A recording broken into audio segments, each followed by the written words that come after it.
the best of the Paul Finebaum podcast.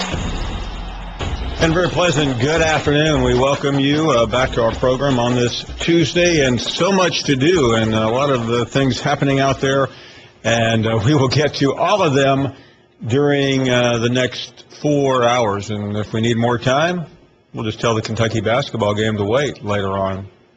We have to get the news out there. Speaking of news, Dorial Green-Becker, remember him? Kind of hard to remember him. He once starred at the University of Missouri. He was the #1 player several years ago.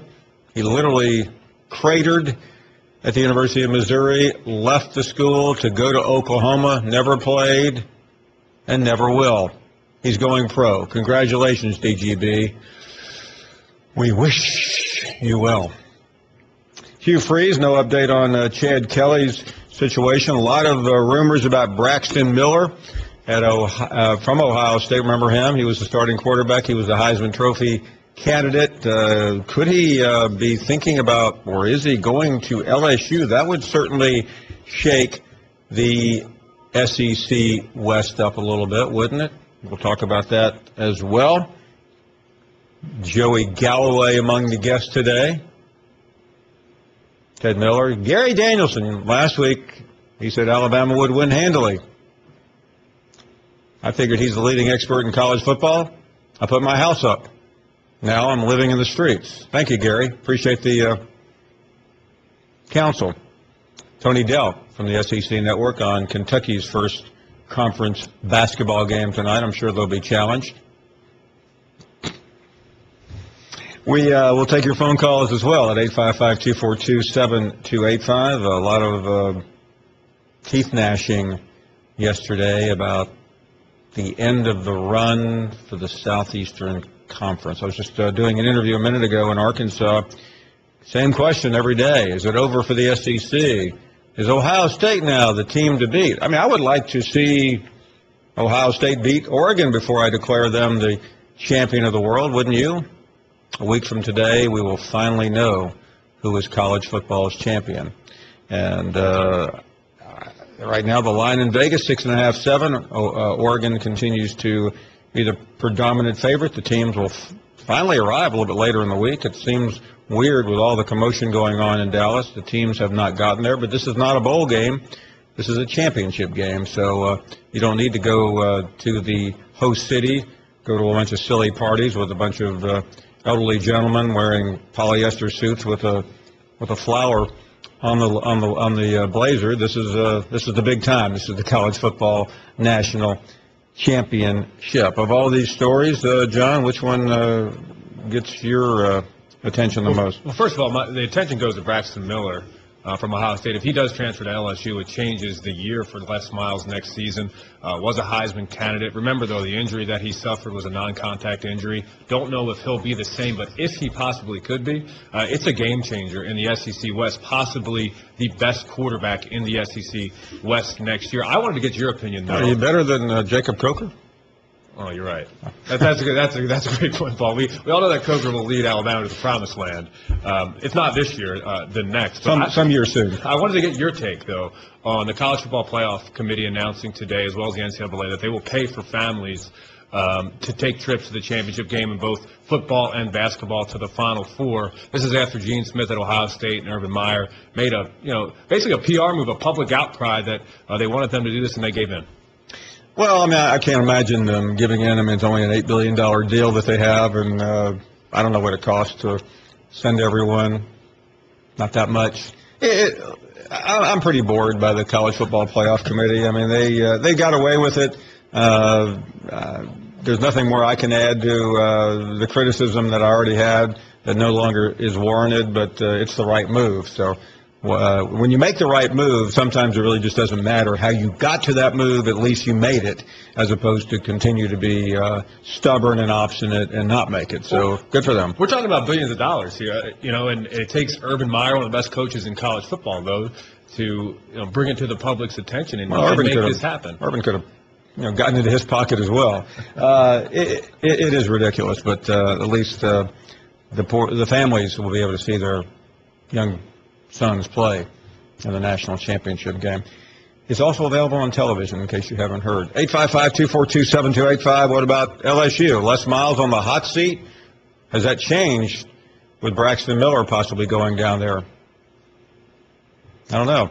I've seen some good quarterbacks go into LSU system and come out average. We're talking to you, Braxton. This is the best of the Paul Finebaum podcast. We welcome Jim Kleinpeter to the program, covers LSU. And Jim, as we mentioned a minute ago, I'm not saying I'm not being able to do a sample of everyone in Louisiana. I was just in New Orleans, but everyone I ran into was pretty upset with Les Miles. And what is the thanks for being with us. What is the mood of the LSU fan base right now? Well, it's a little bit. I think they're still kind of getting over the shock of John Chavis leaving, and still wondering exactly why he left. And I don't necessarily think it was over money. In fact, I don't think it was money at all. But you know, this is the biggest. I say since Chief got there, and the defense has been stable. So this is like the biggest upheaval they've had. They brought in Cam Cameron to straighten out the offense a couple of years ago, but Chavis was always a rock for them. You know, it felt like he was always going to give Les a great defense, which is a good building block, you know, to build your program. And then all of a sudden he doesn't want to be here anymore and leaves for Texas A&M. So that was a lot for them to get used to. And let's talk a little bit about that because it was an ugly departure last week in Nashville, and now with a few days of reflection and maybe a little more time to report, Jim, what was it really all about? Well, from the people I've talked to, I think the contract was real. I mean, the contract issue was real, but I don't think that was why he left. I think that provided him with a good reason and a way to get out. But I think he has coordinated defenses at LSU and done a really good job and been let down by offensive shortcomings. I have to believe that he got tired of that. He's 58. He's got plenty of time if he gets with the right setup to win. And he's gone to Texas A&M. Now, he would have to adjust because they score so fast. Sometimes it definitely has an effect on who play defense. But he probably feels like, and I don't think he meant it as a shot at LSU, just that he was happy to be with an offense. He made the comment that it's good to be with a great offense at Texas A&M. LSU could never give him a two-touchdown lead. Not often enough, I should say. I can't say never, but not often enough could LSU give him a two-touchdown lead. And LSU blew some games, two against Alabama in 3 years. And the fourth quarter, when the offense could have put the game away. I just think that it was a build-up, and it may not have been just that may have been part of it, but just 6 years at LSU, and maybe it was, it was just time for a change scenery for him. I think that was part of it. So let's talk about the coaching staff as well. I mean, where is everything right now, and how quickly will it settle down? I don't know.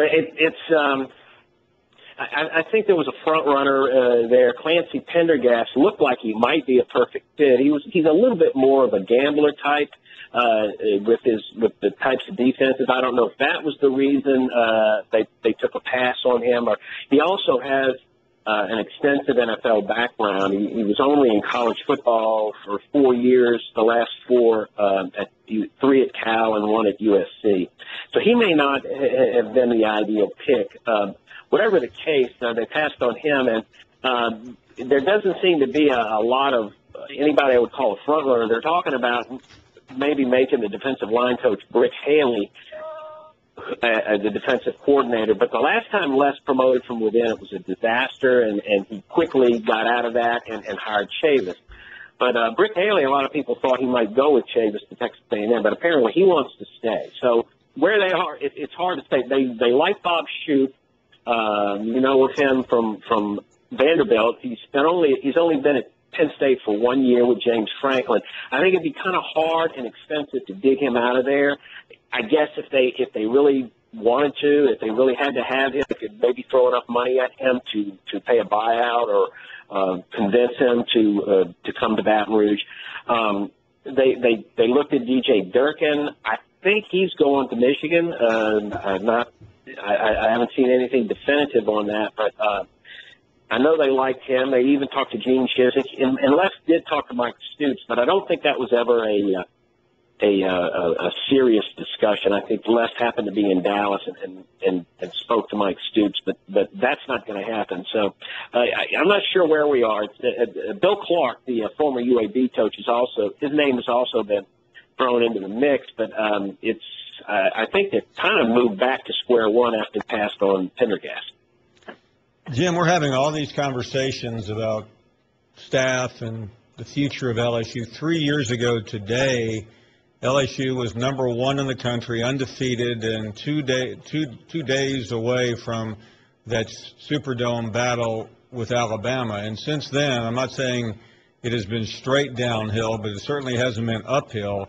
And it's been a lot of disappointment and heartbreak. I kind of jokingly asked you about this at the beginning, but if Les Miles can't get this straightened out and can't get the right players in place, I mean, how long or how short is his leash down there? Oh, he can't. Another 8-5 season would not. He would definitely be under the gun, and they might ask him to step down. But he's got a good core of freshmen and sophomores this year that are going to be juniors and sophomores next year. And the problem is they thought going into this, coming out of the season, that they thought the quarterback would be the only problem. It's a big problem, but they thought if they could get their quarterback situation straight, they're looking at a 10 or 11 win season next year. But now he's got a defensive coordinator issue, and it may have cost them some of the underclassmen that were on the fence as to whether or not they were going to stay. These kids really like Chavis. And yes, they have been in steady decline since 2011. They went 8-0 that year in SEC play. They're 6-2 the next year, 5-3 the next year, and this year they were 4-4. So there is a definite perception all around that the program is in decline, and to reverse that, I mean, he really needs to splash higher here. He needs to get somebody good in there to put away the fears of not being able to defend anymore, because not having Chavis, he was a rock to them, and being able to keep the players. His recruiting has been pretty good. He just signed a 5-star wide receiver, which it puzzles me because of the issues they have at quarterback. A 5-star wide receiver might not be the place you want to go, but apparently they got some assurances with him. So he's still recruiting well. I think they're going to do well again. They're going to be a top 10 recruiting team this year, but there is a palpable sense of decline at LSU. Let's talk about the quarterback situation. I mean, we know who was there all year. That didn't seem to answer too many questions. What about the rumors of Miller, Golson? I mean, you name it, they're out there right now. What's the reality? Well, the reality with Golson is that he first contacted LSU on Sunday, and that may be as far as that goes. These things, he probably has spoken or tried to contact numerous schools, up around 10, I would think. I mean, you would want to, find the best fit. The Braxton Miller thing has been talked about for quite a while, but LSU spent a lot of time trying to get in touch with him. I think they wanted to talk to him to see what he thought, and but couldn't get him. He's got a lot of quote-unquote handlers, if I think you know what I mean. Mm-hmm. And getting through to him is not always that easy. You would think, if he was really interested, that he would do that. But he may be playing LSU off against some other schools. I've heard Oregon is a good destination for him, and even Houston, where his offensive coordinator is going to be the head coach. So I don't see that happen. I think it's about a 10 to 15% chance. I think LSU would not want to just completely rule it out, and they would want to talk to him. But I don't think Braxton Miller doesn't fit what LSU does. Now, if LSU wanted to change what they were doing, he might. And actually, Golson fits a little bit better what they do. But that's a long way off. I don't see either of those guys coming to LSU in the end. I just don't see that. So what's your best guess on this? It's always a dicey answer here, the starting quarterback next September.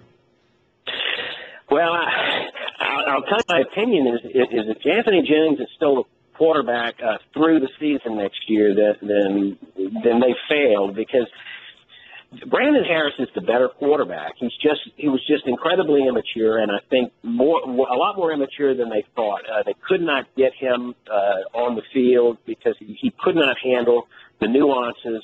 He's got all the skills you want. I mean everything. You could see that in the spring game. You watch him in the spring game, and you think all he needs is time. Because he's way better than Anthony Jennings. Anthony Jennings would make a great backup because he's a team guy. He's solid. He gets you into the play you want. He gets the play in from the sidelines. He just doesn't have the skills. He's not as fast. Doesn't have strong an arm. But if he's an ideal backup, the guy that will continue to try to get better while he's sitting on the bench and be ready to step in when he can play. Brandon Harris is like I said, immature. He loves the media. He just can't resist. But it's because he has a lot of charisma, and I think if they could ever get him settled down and get him to where he can handle getting the plays and running the team and getting the respect of the team, because the team preferred Anthony Jennings over him, and he's got to change that perception to get into the lineup. But he's their best bet. If they can get him ready, even if it's like 2 or 3 games into the season, LSU can be very good next year and be in the playoff. Jim, on the other side, and not to be too negative here, because I think Les Miles is really an outstanding coach, but if this all blows up and he does have another mediocre record next year, what happens and how? Wow. That's interesting. Les has a lot of people devoted to him. He also has LSU.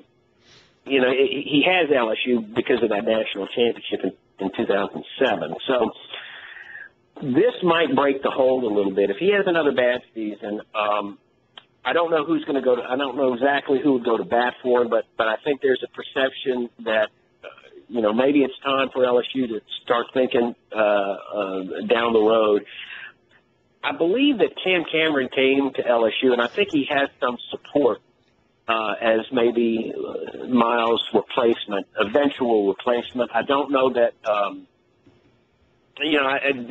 don't know if that would happen. Depending on what happens next year, maybe they would want to throw everybody out and just clean house completely. But I think there's a great deal of sentiment for that.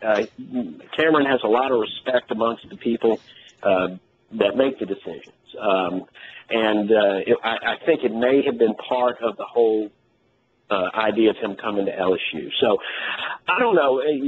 Les, again, there are a lot of people that don't like him. They're in the LSU camp, or not that don't like him, but would just rather see him move along, and that he is the problem. There are other people that are in his corner. It would be probably a 50-50 deal, but he's going to get a lot of heat if he has another season next year like he did this year. Hard to believe we were even talking about that, Jim, but I do think based on the way things have gone, not going but gone, it's a worthy discussion. Many thanks for the time. Really interesting stuff, and we'll see you soon. My pleasure, Paul. This is the best of the Paul Finebaum podcast. Joey, thanks for the time.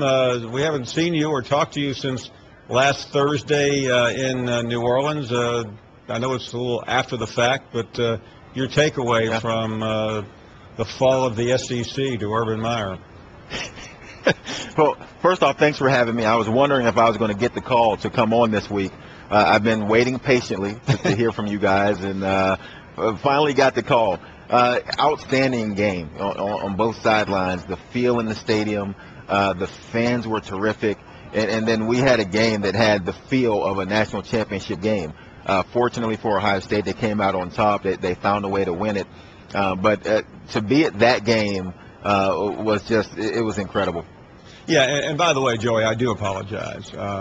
It took a while to decide which Ohio State former player from ESPN to choose from, whether it be you or Robert Smith, Kirk Herbstreit. I mean, does any school have more people working at ESPN than Ohio State?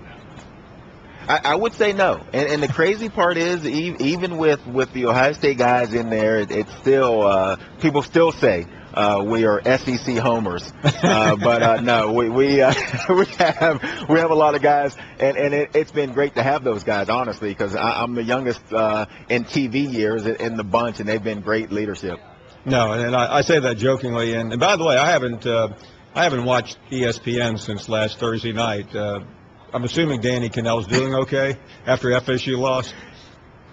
Yeah, he is okay, and it's tough for Danny because he's torn up. Florida State lost, but at the same time, the SEC West also took a big hit. So he's like happy one second, he's sad one. He's just torn. He doesn't know which way to go with his emotions.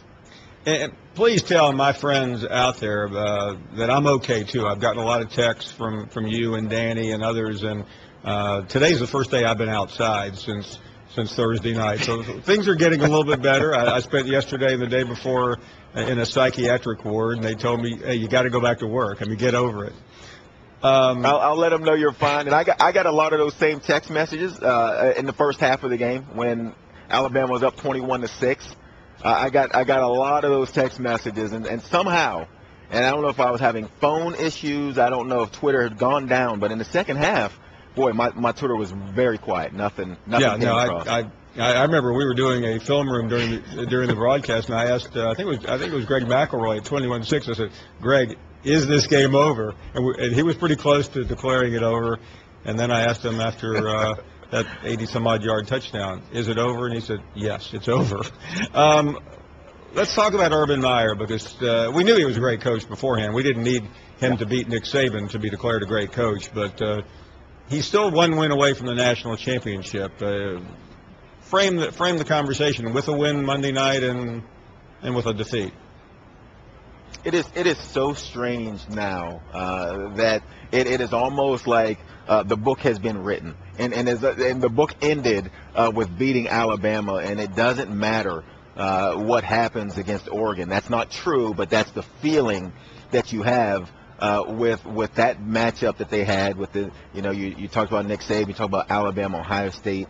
It is almost like that was the one, that was the feather in the cap of this season and what this team has gone through. And then you think about that being Cardale Jones, only his second start. And the biggest part of that equation was, Nick Saban, Alabama defense having that amount of time to prepare to see Cardale Jones. He's going to see some things he's never seen before. He's going to see a defense that is more physical and faster than anything he's ever seen before. And to go in and prepare and win that game. And if you talk to Coach Meyer before the game, his confidence, it was almost like a calm. And not because he thought that, it would be an easy win, but I think because he knew that his team was that prepared for this game and that ready for this game, that he had a calm confidence about him going in. Joey, let's talk about Monday night. And it's an interesting point to think that Ohio State has already climbed that big hill, but how much bigger a hill will this be for the Buckeyes against Marcus Mariota and Oregon? I think the funny part is it's like polar opposites in teams and what you're preparing for. When you're talking Alabama, there is that automatic hatred there when it's talking SEC football, when it's talking about Alabama and Nick Saban, and then all of a sudden you switch to a finesse team, and I know that they hate that, and I know they want to get away from the idea of being a finesse team, but it's just true. If you watch them play, the hitting, the style in the Sugar Bowl will be completely different than what we'll see here in Dallas for the championship game. Oregon is a team that is going to be a fast-paced team. They are not going to have the big running backs running downhill between tackles at you.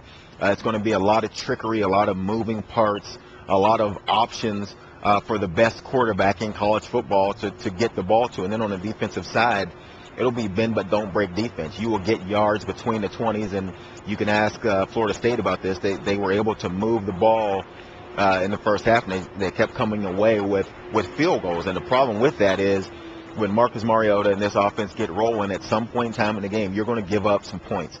And if they defensively can hold you to kicking field goals, and then they can get their points on offense, they may end up winning 65-60, and that's fine with them because they know they're going to put points on the boards. I think the rebound that Ohio State has to make to go into a physical game like they played against Alabama, to rebound from that and have to play one more game, I think will be interesting to see how Coach Meyer can motivate his team and keep them refocused on this game. Finally, Joey, the quarterback situation, not so much Monday night. We know what that is, but what's it look like in the spring and looking into next fall at Ohio State? How much fun is it going to be? We have something to talk about in spring football. I mean, that'll give us something to focus on, something to talk about. You're talking about a team that's coming back with 2 Heisman Trophy candidate caliber quarterbacks that are injured right now, and then Cardell Jones, who could possibly have won the Big Ten championship, won the semifinal, and won the national championship. So, I mean, you go in the spring with that, it's going to be a tough decision to make. But, man, if you're a coach and they lose Tom Herman, who coaches the quarterbacks, and whoever that next guy is, boy, does he walk into one outstanding room of quarterbacks to choose from. So, will there be any question when people come out with the position rankings across the country? Will there be any question who will have the number 1 quarterback position from a playmaking standpoint, from a depth standpoint, from an experience standpoint? Ohio State will be the team when you talk quarterbacks, and who knows? I really do not know what happens coming out of spring. So I guess you're saying that Jacob Coker at Alabama won't automatically ensure the tie of being number 1 in quarterback position, huh? Hey, Paul, it's so interesting that we were there together in the spring, and we were there at the airport after the spring game, and talked about Blake Sims and talked about Coker coming in, and that has not quite panned out. I joke with Danny. I joke with Danny because Florida State and Jimbo Fisher, and they kept telling us, look, they were this close. It was Jameis Winston and Jacob Coker right down to the very final snap of spring. And that's just funny. It is funny because clearly that competition gap was a little wider than that. And we'll see what happens with the quarterback situation in Alabama.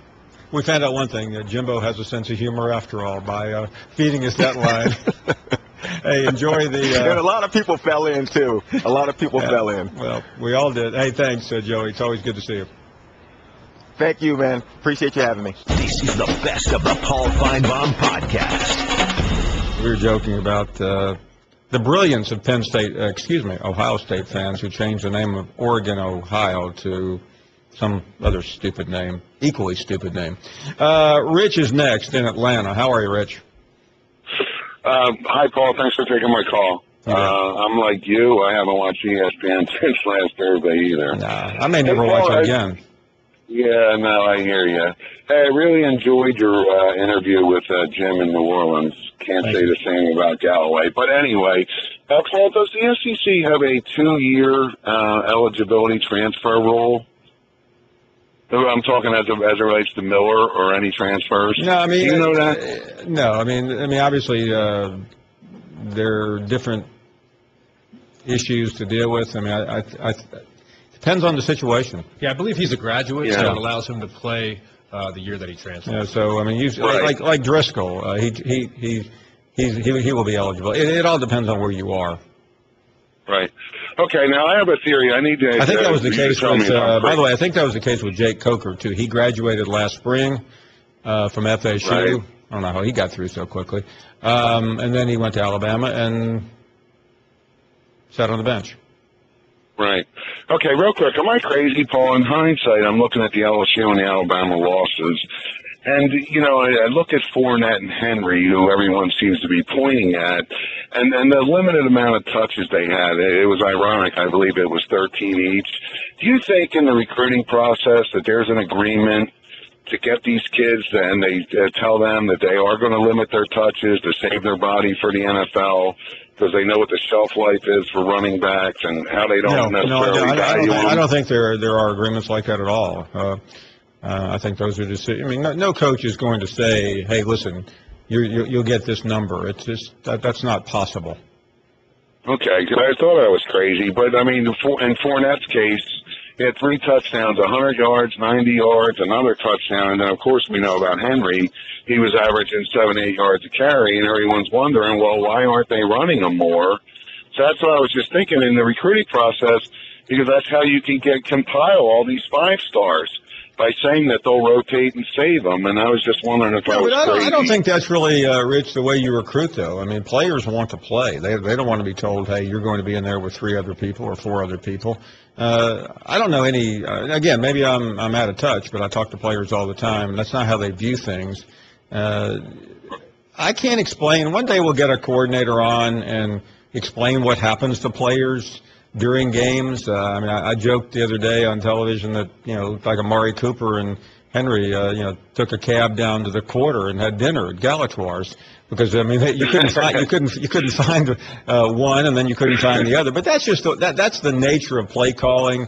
It's fairly scientific and technical, and you react to what's going on the field. You just don't go in there and say we're going to do this, that, or that. You do initially. But then at halftime, you get the great adjustments. And I remember going into halftime Thursday night, we kept saying, "Whoa, can't wait to see how Saban adjusts this game." Nothing. Still waiting for those adjustments. Me too. And when he does, I'll watch ESPN again.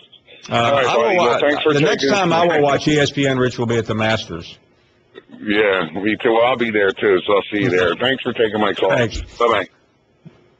Okay, let's continue. Bernie is in Toledo, Ohio. Hi, Paul. Thanks for taking my call. Thank you.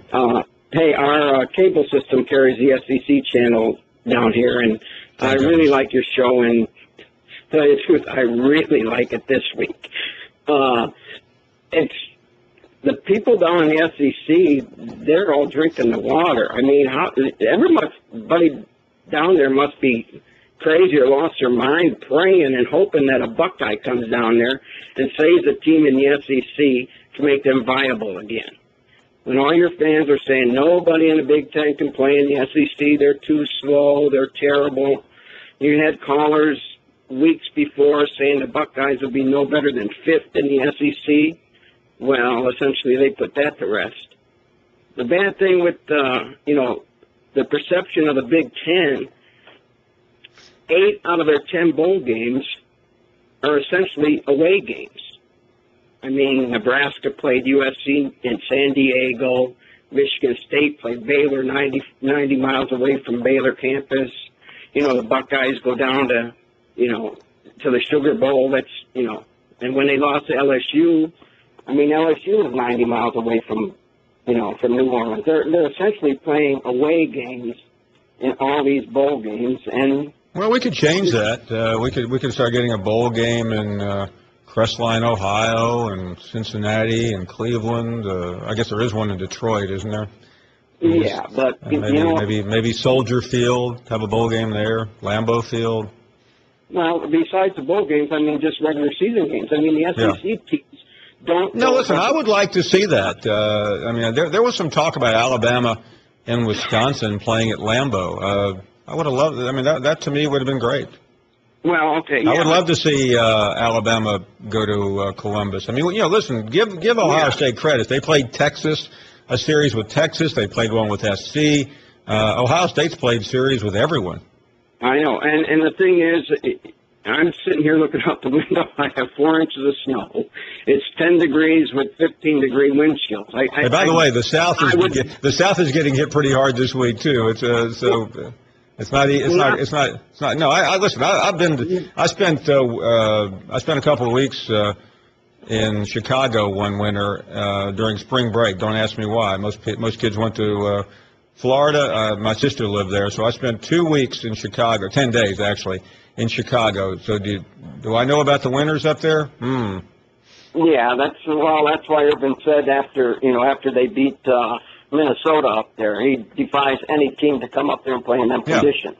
I mean, it would completely change, the way the SEC schools could even play in those conditions. Well, first of all, they would. But by the way, they would never play they would never play up there in November anyway, though. That's Well, but unless we had what was once proposed, and I thought this was fantastic. I love the idea. I think Jim Delaney proposed it a couple of years ago of the 4-team playoff to play the first round at home sites. I mean, you talk about some motivation to be the number one or number 2 seed. That's a pretty good motivation, having that game. Depending on Florida State at Oregon, it was pretty much out there anyway. And Alabama, Ohio State would have played at Alabama. That wouldn't have changed much, would it? No, but I can understand the SEC schools aren't going to come up there and play in November like that. They'd rather play a Stanford. They'd rather play a Stanford, or what was that? Stanford. Louisiana. Hey, go easy. Stanford, not Stanford. No, it's Stanford when they played, isn't it? Yeah, Stanford's 65-0. Stanford's a good game. Yeah. Yeah, I mean, so at least step up some and don't, always criticize the Big Ten. There is good football out there. So, hey, I appreciate your show. Thanks for taking my call. Thanks, Bernie. I mean, listen, Ohio State's played a pretty crummy schedule. That was one of Ohio State's problems last year. They didn't play anyone. And of course, they ended up losing as it was. But I don't know. I think the death of the Big Ten was exaggerated, just like I think this resurgence in the Big Ten has been exaggerated. Wisconsin beat Auburn. Okay, good. You beat a team that lost 4 games. Now they've lost 5 games. The game that matters to me, the only game that really matters to me in all that, is Ohio State and Alabama. That's the national semifinal, and that mattered. The rest of it really doesn't make a bit of difference. I'm actually going to the Big Ten in the fall. I was supposed to go up there this year and have a Big Ten SEC debate. I should have gone last year. Well, I still had a leg up, but I will be in Columbus, Ohio. I'll give you the date here when it's set in stone. This is the best of the Paul Finebaum podcast. Gary Danielson, really anxious to get Gary's take on what happened as someone who has been around both the Big Ten and the SEC. Gary, welcome to the club that you're in the upper 99.9% who didn't get last Thursday night's game right. Guilty. In fact, we just got an email through CBS saying we wanted to have a little planning meeting about, for next year, and I go, don't ask me. I picked Mississippi State. I picked Baylor. I picked go right down the list. I was wrong on them all. But as my grandma used to say, hunger makes the best tasting sauce. And that was a hungry Ohio State football team, and they deserved a lot of credit. I don't think in Nick Saban's wildest dreams that he think a third-string quarterback would beat his football team. I thought he had a team that played a little bit defensively.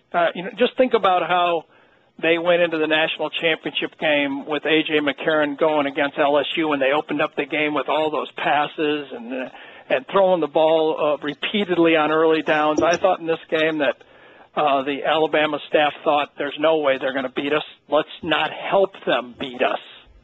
And, in fact, 3 quarters through that game, I still thought Alabama was going to win the game. But you got to give it to Ohio State. They made the plays, and then they deserved it. In fact, just one more thing here. I think the Alabama program, and I've watched it for a while now, Nick bases his football team on 2 factors, I believe. And it comes right from Belichick and Parcells. Number 1 is you set the edge on defense. You get big guys inside, you set the edge, and teams do not run wide on Alabama. Now, they may do it with a jet sweep a little bit and the option a little bit, but when you just hand it off and try to run wide, Alabama eats up those type of running plays. And Ohio State was able to run wide. And number 2 is the whole program, and every time it's kind of a laugh inside our group when we interview, whether it was Tracy or Allie this year, Nick at halftime, he invariably will say, well, we didn't do well on third down, And I, in my wildest dreams, would have never believed that Ohio State and that program being based, Alabama is on third down, would go 7 for 10 in the first half, and Alabama, for the game, would go 2 for 13. Yeah, there has been some criticism of Lane's play calling, but you understand it better than most. What do you think was going on there, and was it a good game plan? Well, I'll still go back. You know, when I left ABC to come into the SEC, I noticed right away, and I think you could almost taste it in this league, that there was a big chip on the shoulder of the SEC fan and football player, that they weren't getting enough credit. In those days, you know, it was Keith Jackson and Brent Musburger and ABC and ESPN, and the center of the football universe from 1995 to 2005 was Big Ten football. You know, that was the game of the week. And every game I broadcasted around the country, the biggest cheer besides their own team when they made a play was whenever they would announce a score where Michigan or Ohio State were beaten or Penn State were beaten. Everybody would cheer. If I was doing an Oklahoma game or a UCLA game, everybody wanted to see the Big Ten lose. Well, now, 10 years later, and, you know, my 9 years here in the SEC, now the SEC's been riding high, and they've been winning.